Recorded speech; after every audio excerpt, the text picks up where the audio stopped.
ಮಹರಂಗ್ ಬಲೂಚ್ ಅನ್ನೋ ಸುಮಾರು 32-33 ವಯಸ್ಸಿನ ಹೆಣ್ಣು ಮಗಳನ್ನ ಪಾಕ್ ಸೈನಿಕರು ಅಪಹರಣ ಮಾಡಿದ್ದಾರೆ. ವೃತ್ತಿಯಲ್ಲಿ ಡಾಕ್ಟರ್ ಆಗಿರೋ ಮಹರಂಗ್ ಪಾಕಿಸ್ತಾನದ ಬಲೂಚಿಸ್ತಾನದವರು.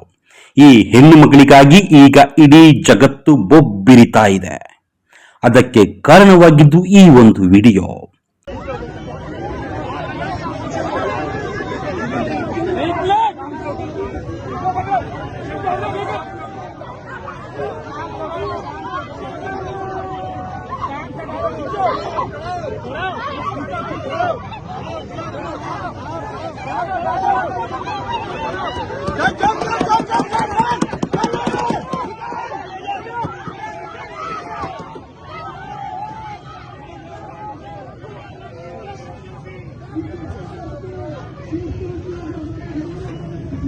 ಪಾಕಿಸ್ತಾನದಲ್ಲಿ ಸೈನಿಕರು ಮಾನವೀಯತೆ ಮರೆತ ರಾಕ್ಷಸರ ಹಾಗೆ ವರ್ತಿಸೋದೇನು ಹೊಸದಲ್ಲ ಬಿಡಿ.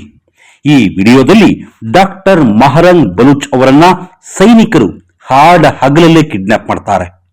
ಈಕೆಯನ್ನ ಎತ್ಕೊಂಡು ಹೋದ ಪಾಕ್ ಸೈನಿಕರು ಈಕೆ ಎಲ್ಲಿದ್ದಾರೆ, ಹೇಗಿದ್ದಾರೆ ಅನ್ನೋದನ್ನ ಮಾತ್ರ ಹೇಳ್ತಿಲ್ಲ. ಬಲೂಚಿಸ್ತಾನದ ಲಕ್ಷ ಲಕ್ಷ ಹೆಣ್ಮಕ್ಳು ಮಹಿಳೆಯರು ಹಳ್ಳಿಗಳಲ್ಲಿ ಬೀದಿಗೆ ಬಿದ್ದು ಹೋರಾಟಕ್ಕೆ ನಿಂತಿದ್ದಾರೆ. ಅದಕ್ಕೆ ಕಾರಣನೂ ಇದೆ. ಯಾಕಂದ್ರೆ ಈಕೆ ಕೇವಲ ಡಾಕ್ಟರ್ ಅಲ್ಲ, ಈಕೆ ಅಬ್ದುಲ್ ಗಫಾರ್ ಲಾಗೋವ್ ಅವರ ಮಗಳು. ಈ ಅಬ್ದುಲ್ ಗಫಾರ್ ಅನ್ನೋರಿದಾರಲ್ಲ, ಬಲೂಚಿಸ್ತಾನಗಳಿಗೆ ಕೇವಲ ವ್ಯಕ್ತಿಯಲ್ಲ, ಶಕ್ತಿ. ಸ್ವಾತಂತ್ರ್ಯ ಹೋರಾಟಕ್ಕೆ ರೊಚ್ಚು ತುಂಬಿದ್ದ ನಾಯಕ. ಈ ಅಬ್ದುಲ್ ಗಫಾರ್ 2009ರಲ್ಲಿ ಈಗ ಈ ಮಹರಂಗ್ ಅವರ ಹಾಗೇನೆ ಕಿಡ್ನಾಪ್ ಆಗ್ತಾರೆ. 2 ವರ್ಷ ಚಿತ್ರ ವಿಚಿತ್ರ ಹಿಂಸೆ ಅನುಭವಿಸ್ತಾರೆ. ನಂತರ ಅವ್ರು ಎಲ್ಲೋದ್ರು ಅನ್ನೋದನ್ನ ಪಾಕಿಸ್ತಾನ ಹೇಳೋದೇ ಇಲ್ಲ. 2011ರಲ್ಲಿ ಮಹರಂಗ್ ಅವರ ತಂದೆಯ ಶವ ಸಿಕ್ಕಾಗ ಅವರ ಶವ ನೋಡಿ ಬೆಚ್ಚಿ ಬೀಳ್ತಾರೆ ಬಲೂಚಿಸ್ತಾನದ ಜನ. ಅಬ್ದುಲ್ ಗಫಾರ್ ಅವರಿಗೆ ಬದುಕಿದ್ದಾಗಲೇ ನರಕ ತೋರಿಸಿರ್ತಾರೆ ಪಾಕ್ ಸೈನಿಕರು. ಅಂಥದ್ದೇ ಸ್ಥಿತಿ ಈ ಮಹರಂಗ್ ಅವರಿಗೂ ಆಗಬಾರದು ಅಂತಾನೆ ಲಕ್ಷಾಂತರ ಮಹಿಳೆಯರು ಬೀದಿಗಿಳಿದಿರೋದು. ಯಾಕಂದ್ರೆ ಮಹರಂಗ್ ತಂದೆ ಸ್ವಾತಂತ್ರ್ಯ ಹೋರಾಟಕ್ಕೆ ಕಿಚ್ಚು ತುಂಬಿದ್ರೆ ಮಹರಂಗ್ ತಂದೆಯ ಹೋರಾಟವನ್ನ ಕಂಟಿನ್ಯೂ ಮಾಡ್ತಾನೆ. ಬಲೂಚಿಸ್ತಾನದ ಸಾವಿರಾರು ಹೆಣ್ಮಕ್ಳಿಗೆ ಶಿಕ್ಷಣ ಕೊಟ್ಟರು. ಅದು ಬಲೂಚಿಸ್ತಾನದ ಸೈನಿಕರಿಗೆ ಇಷ್ಟ ಇರಲಿಲ್ಲ.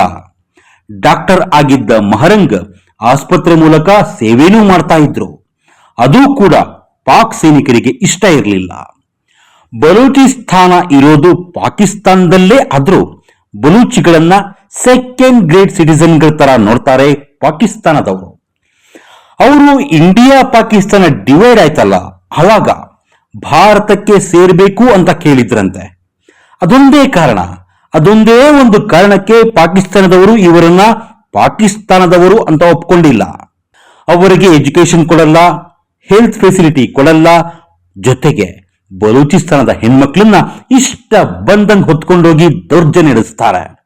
ಇದನ್ನ ಪ್ರಶ್ನೆ ಮಾಡಿದ್ದಕ್ಕೆ ಈಗ ಮಹರಂಗ್ ಅವರನ್ನೇ ಹೊತ್ಕೊಂಡು ಹೋಗಿದ್ದಾರೆ ಪಾಕ್ ಸೈನಿಕರು.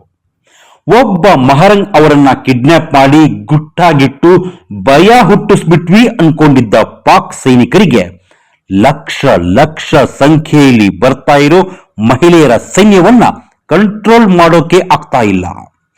ಆಕೆಯ ರಕ್ಷಣೆಗೀಗ ಜಗತ್ತಿನ ಕೆಲವು ಮಾನವ ಹಕ್ಕು ರಕ್ಷಣಾ ಸಂಘಟನೆಗಳು ಮುಂದೆ ಬಂದಿವೆ.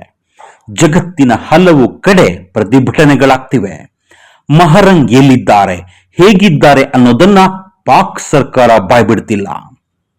10 ಲಕ್ಷಕ್ಕೂ ಜಾಸ್ತಿ ಮಹಿಳೆಯರೇ ಬೀದಿಗಿಳಿಯೋದಕ್ಕೆ ಕಾರಣ ಇಷ್ಟೇ. ಅವಳು ಹೆಣವಾಗಿ ಸಿಕ್ಕಬಾರದು. ತಮ್ಮ ಜೀವನ ಬದಲಿಸೋಕೆ ಹೋರಾಟ ನಡೆಸುತ್ತಿರುವ ಕ್ರಾಂತಿಯ ಕಿಡಿ ಆರಬಾರದು.